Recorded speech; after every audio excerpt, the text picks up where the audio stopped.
Hello viewers, welcome back to my channel. আজকে একটা দুর্গা ঠাকুরের ছবি এঁকে দেখাচ্ছি।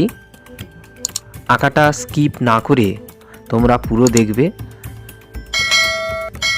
দেখো, আমি প্রথমে আঁকাটা আস্তে আস্তে এঁকে নিয়েছি। এঁকে নিয়ে ঠাকুরের গায়ের রঙগুলো করছি। এখানে আমি হালকা করে অরেঞ্জ দিয়েছি।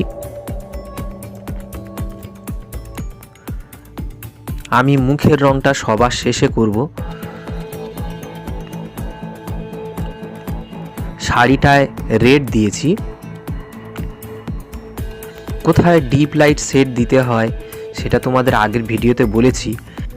শাড়ির ভাঁজগুলোতে একটু ডিপ শেড দিয়েছি। এবার আমি চোখগুলো আঁকলাম। দেখো, আঁকাটা হয়ে গেছে। আঁকাটা ভালো লাগলে আমার চ্যানেলটা সাবস্ক্রাইব করবে আর বেল আইকনটা অবশ্যই প্রেস করবে, কারণ একটা লাইক কমেন্টের জন্য আমাদের আঁকার ইন্টারেস্ট বাড়ে।